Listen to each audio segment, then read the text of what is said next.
Welcome back to the PFF NFL show.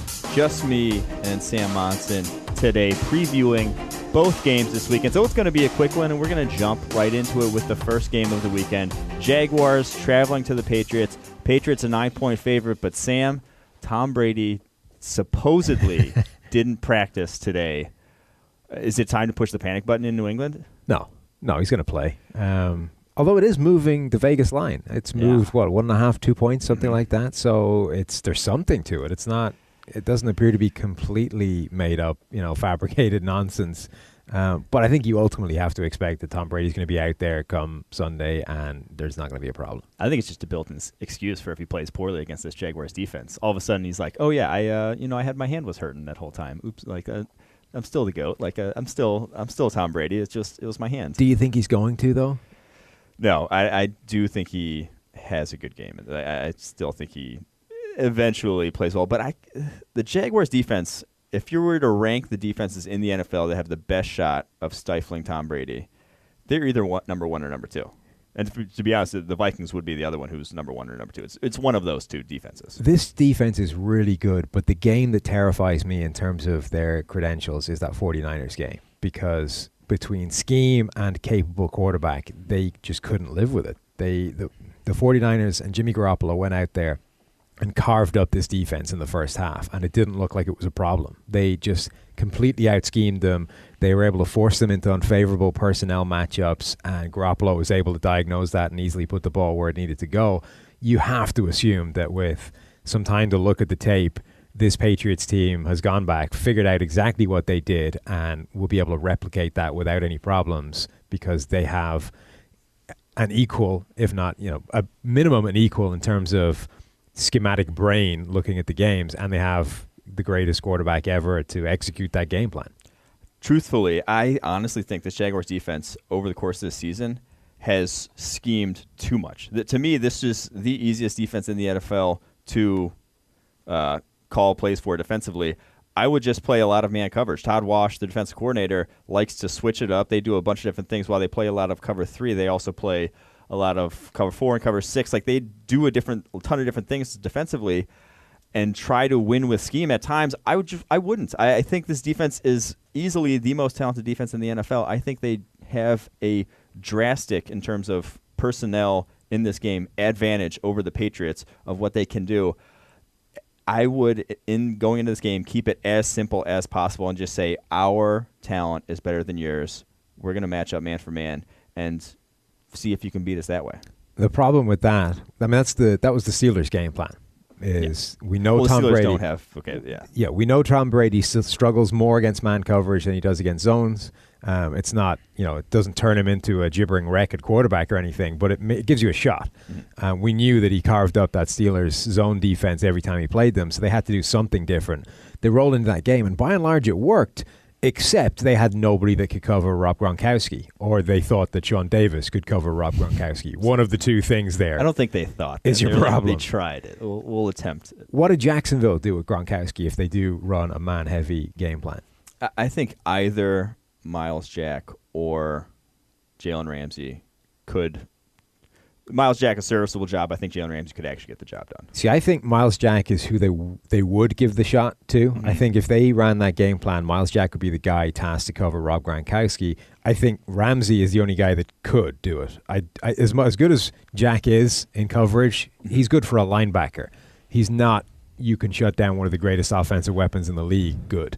Whereas Ramsey is one of the best corners in the league, and he's physical enough to deal with a guy like Gronk at the catch point, which is where corners fall down if they can't cover him. It's because they're always with him because he's not particularly fast or anything. But when the ball arrives, they're just not able to deal with it at the catch point. They get out-muscled and pushed out of the way. That wouldn't happen to Ramsey. Yeah, I agree. I think I want them to go ahead and do that. I've seen teams have done it in the past. I remember Charles Woodson back in the day shadowing Jason Witten when they played the Cowboys, having success in that role. I think you just have to game plan specifically for this team in front of you. You can't overthink it when you're going into this one.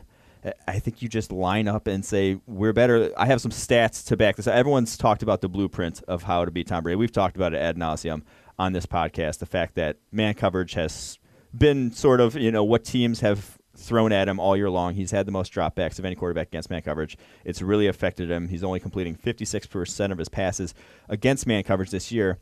Jacksonville's defense, when they play man coverage, now they only did it 26% of the time. That was the sixth lowest rate of any team. But when they did it, sub 50% completion percentage against, 49.1, 5.7 yards per attempt against, a 64.8 quarterback rating when they play man coverage. They can do it as all those numbers were in the top 3 of any defense in the NFL.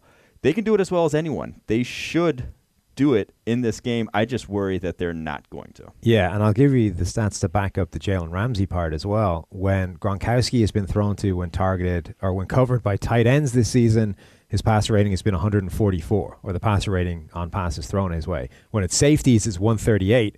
When it's cornerbacks, it's 55.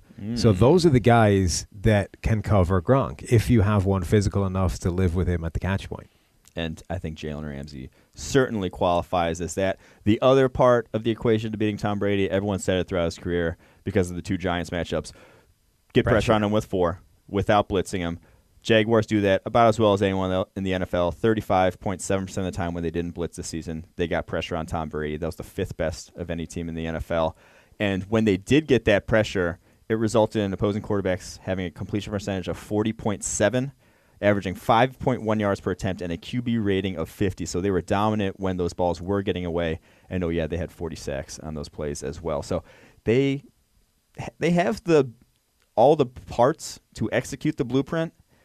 Just going to depend on the fact of will they go ahead and, follow said blueprint. And then on the other side of the ball, you have the chaos that is Blake Bortles and the fact that he could be anything on any given day. This is the side I don't even want to talk about because whatever we say, it doesn't come to fruition. Somehow they run the ball on a Steelers defensive front that has stymied a lot of better running games than the Jaguars. They owned Stephon Tuitt, they owned Cameron Hayward in that game somehow. No one saw that coming, and they just got 4 or 5 yards pop. They owned, but it could go the complete opposite way this week. I just can't make heads or tails of that offense. It comes and goes at a moment's notice. No, it's bizarre. I mean, even, like you say, outside of the Blake Bortles stuff, who can land anywhere on the spectrum between not being able to complete a pass and actually looking pretty good, you don't know what the offensive line is going to do. We said for a while that wasn't a great offensive line. They want to pound the ball, but they're not able to most of the time because they don't generate that kind of movement. Then they go out there and just crush the Steelers. And, I mean, does that happen again against what is a weaker defensive front in New England than it was in Pittsburgh? If they get that performance again from the offensive line, suddenly this becomes a pretty tough offense to stop for the Patriots because they're not able to keep them from just running the ball all day on them. Some in that Pittsburgh Jacksonville game was due to the fact that the D-line was getting manhandled. Some was also due to the fact that Pittsburgh's run fits were a little bit of a mess. Their linebackers at the second level, Sean Spence in particular, were just awful. And they had just some problems with their gap control, getting lined up correctly against the heavy formations that the Jaguars were in, multiple tight end sets, that sort of thing. So I don't see the Patriots having those problems of, lining up correctly, being, able to match gap for gap. But, I think they could. That's the defensive front where outside of Malcolm Brown and Trey Flowers, there's just not a lot of run stuffing, ability to where it could happen again. So, I don't want to say that the Jaguars offense could, give the Patriots fits, but we've seen crazier things happen with them this season. Yeah, it's a really interesting matchup, this one, because I have no idea what kind of Jacksonville offense is going to show up. Yeah. But the thing is, they have to. That has to be. The run game has to be working. Yeah. If that run game's working, it's the Bills game all over again. They might not score, at all. They might, they'll score single-digit points. So that's what kind of worries me. If they get the run game going, this could be, the Jaguars could get out in front early, and it could be them all the way. But at the same time, if the run game doesn't get going, if Blake Bortles gets behind by a touchdown, 2 touchdowns, this one could be an absolute blowout. So yeah. it's another game with the Jaguars where you're just like, I don't know which way it could go, but it could go a number of different ways at this point. Well, that's the thing, is that I think that the Patriots are going to score on offense, even against that good defense. I just think there's too much tape on how to beat those guys over the course of the season that I suspect the Patriots are going to score, at which point Jacksonville needs to figure out how to match them, and that could be a problem. Yeah, and we talked about the Steelers' run fits. The Jaguars have had their issues as well, especially when, as we mentioned, if they go heavy, if the Patriots bring 2 tight ends out there and a fullback, all of a sudden that's going to bring major issues for the Jacksonville and those linebackers. And I think that, to me, is probably the game plan we do see from New England, is to go run heavy early, to start pounding the rock, to basically take away the biggest advantage that the Jaguars have, those cornerbacks on the outside, and make them start playing run defense. Because those corners don't want to do that. They want to be covering, those wide receivers 1v1. They don't want to be, filling on the edge versus the run. Also, I think that they are going to be at their best in run-heavy formations anyway from a personnel standpoint. That was what the 49ers did to them. They went with heavy sets. They used their fullback to get mismatches against Paul Postluzny in coverage. I think the Patriots are going to do the same kind of thing, whether it's 2 tight ends, whether it's with Devlin at fullback. We're going to see them use those heavy formations and try and do the same thing, which, again, fits that game plan, whether it's pounding the ball on the ground or whether it's play action off the back of that and taking advantage of those mismatches. Yeah, definitely agree there. So where do you see this one ending up when it's all said and done? Who takes it? I think the Patriots take it. Like I say, I think they're going to score against this defense, and I just don't have the confidence that a Blake Bortles-led Jacksonville offense is going to be able to keep pace with a Tom Brady-led offense. Yeah, I trust in Bill Belichick to figure out a way to stop the run, basically. If it takes it loading the box every play as much as he can, I think he's going to do it, because he's going to say, Blake Bortles, you got to beat us in this. That's what Buffalo did. They just sold out against the run and went, okay, if Blake Bortles turns out that he's good enough to beat us, fair enough. Yeah, and that's 100% what I think the Patriots will do. So if that is the case, like I said, we don't trust Blake Bortles. So we're both going Patriots. We'll see how it does end up Sunday afternoon. All right, on to the other game Sunday, the NFC Championship. Vikings traveling to Philadelphia to face the Eagles. Vikings, though, road favorites, 3.5 points in this one. A little low, but I don't. I think that's about right, though, from what I've seen from them. Yeah, I think it is, just from how these teams match up. I am just very concerned by. I think that the Philadelphia defensive front has the ability to completely neutralize this Vikings offense, because I've been on it for a few weeks saying that offensive line is the thing that's creaking. It's the thing that's going to cause them problems. It almost did against the Saints. In the second half, Rashad Hill at right tackle was just being abused by Cameron Jordan. It was causing Case Keenum all kinds of problems. They weren't able to get in the same kind of rhythm they were. And they really had to rely on a few jump balls, essentially, and those receivers winning those contested catches that they've been doing all year. They're now rolling into Philadelphia, who have 27 more pressures than anybody else over the regular season. They generate pressure at a greater rate than anybody else. Now they're going up against that offensive line that's having problems against other defenses. I think that has the ability to immediately ruin that offense for the Vikings entirely, at which point you get this defensive slugfest between two offenses that can't score. Yeah, and we saw Brandon Graham own a much, much better right tackle than Rashad Hill last week in Ryan Schrader for the Falcons. He put it on him all day long, and yeah, that really is going to be an issue, what they're going to do offensively. I do think, though, the other side of the ball is probably my biggest. Also a train wreck. My biggest issue is the fact that Nick Foles he's just going to have to pass downfield to move the ball in this Vikings defense. They're not going to play the soft zone that he was seeing against the Falcons, where he can dump it off underneath and still get first downs. He's going to have to make throws behind linebackers in the intermediate range, over the top, down the field, that he wasn't really making in that game last week, or didn't have to make in that game to score points. So that, to me, is the matchup that I think dictates this, and I just don't see any way it ends well for Nick Foles, is all I'll say. I just don't see any way. No, I mean, he has one of the worst passer ratings in the league under pressure. It's a disastrous level, and the Vikings don't get as much pressure as the Eagles, but they won't need to, because it's so much worse when you get pressure on Nick Foles than it is when you get pressure on any other quarterback, that even just a moderate level of pressure is going to be a problem. And they do it without blitzing too much. They're able to get pressure with 4, which means it's not like Nick Foles is going to be able to take advantage of the extra rushers and just beat them, against the blitz. every time he doesn't get pressure, he's still going to be dealing with 7 guys in coverage. He's going to have problems just passing against this defense because it's pretty good. Yeah, I think I can't see how either of these offenses are going to get much done. Yeah, I wrote an article earlier on our site this week about the Vikings defense and what they do on third down specifically, because they were the best third down defense, since they started tracking it in 1991, only allowing 25.2% of attempts by opponents. And they play their safeties as aggressively as any defense I've seen in the NFL on third downs. They basically will not send them into deep zones unless they're playing, it's a third and real long and they're playing cover 2. But they will sit their safeties right behind the sticks and dare opposing quarterbacks to throw it over the top of them. Basically, beat our cornerbacks, beat Xavier Rhodes, beat Terrence Newman one-on-one deep.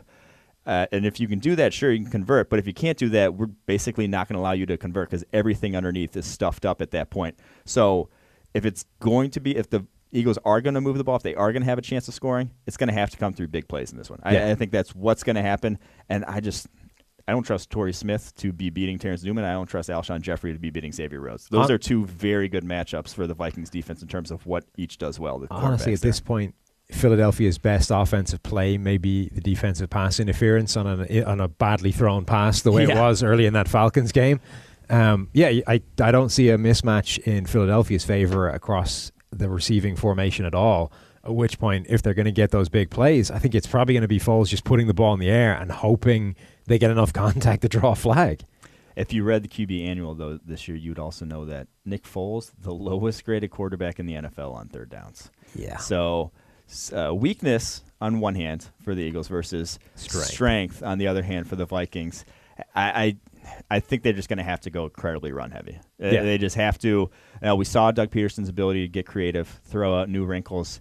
He's going to have to throw the book at the Vikings in terms of what he does on the ground game, because that's the only avenue I can see them having success in this one. Yeah, and they have kind of prepared themselves for that. The Jay Ajayi trade, they run all those run-pass options. This is a team that's prepared to be schematically diverse to take advantage of that kind of thing, but they're going to need the execution there. This is going up against maybe the best defense in the league. They're going to be sound in terms of technical, in terms of scheme, in terms of where they're supposed to be, which means at some point you're going to have to out-execute them on these plays, whether it's simple inside zone plays, whatever, or whether it's run-pass options and take any kind of free play you're given with a bit of a cushion, a larger cushion than there should be, and that's asking a lot. But where they may have some kind of joy is that if you expect this to be a low-scoring game, you only really need one or two of those drives. Even if you get absolutely abused by that defense for the majority of 60 minutes, if you're able to put 2 drives together and put some points on the board, you're well in with a chance of winning this game. How many points do you think it takes Philadelphia to win this game? Like, what number would you say they have a better chance of winning than not? What point number Philadelphia scores? If they top 20 points in this game, I think they win. Okay. I would honestly say even lower. I think like 17. 17 was the number I had. I would say maybe they have a better chance of winning than losing if they get to 17. Yeah. But getting to 17 is just going to be tough. No, I agree. 17 was the number I was thinking that if they hit that, they've got a reasonable shot of winning. 20 is the level where I would say if they get 20, they will win the game. Yeah. So when it's all said and done, who do you think ends up winning and why? I think Philadelphia is going to snatch this. I see what you're doing. I've been waiting for that Vikings offensive line to be the thing that torpedoes that season for a while. It almost did last week, and this is a much, much better defensive front in uglier weather than it was this past week. I think Case Keenum is going to be under duress all the way through the game, and I don't think they're going to be scoring points, at which point neither of these teams is scoring, so it's going to be close. I see what you're doing there. You're doing the old, hey, I'm still going to have this silver lining if my team doesn't end up winning the game. I've been there, and it still doesn't work. If the Vikings lose, they're still going to be heartbroken. So I think the Vikings do win, though. I think it's going to be close. I think Team of destiny. Going to be low scoring, but I just can't get over how you can score points against this defense with Nick Foles at quarterback. I don't think either of these teams are scoring many points. I mean, I really think this is going to be one of those Jacksonville-Buffalo type games where the first team into double digits has got a pretty good shot of winning. Yeah, I agree. I think if someone gets any sort of multiple score lead, that it's almost over at that point. So, yeah, we'll see how it goes when it's all said and done. I like the Vikings. You like the Eagles. We'll see. All right. That's it for us. We'll be back next week with the recap and some more draft content. Hope you guys enjoyed it. Have a good one.